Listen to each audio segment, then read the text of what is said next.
Ito'y approximate lang naman mga kabakyard. So kung plano ko magpapalabas ng sisiw sa early bird or yung October 15 to December 15 born, so dapat ngayon pa lang meron na akong tandang at meron na akong mga inahin na napili.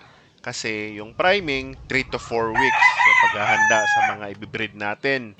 Tapos imimate yan sila mga 1 week bago ako mag-umpisa ng egg collection.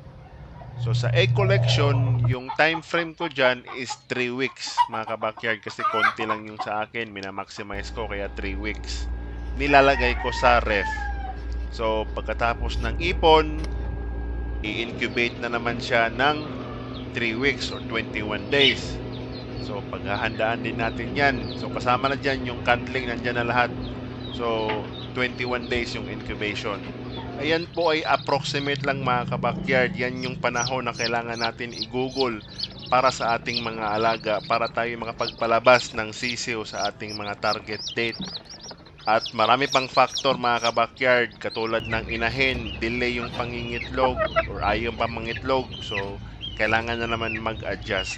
So diskarte na lang mga kabakyard sa ating manukan dahil nandito ang ating kaligayahan.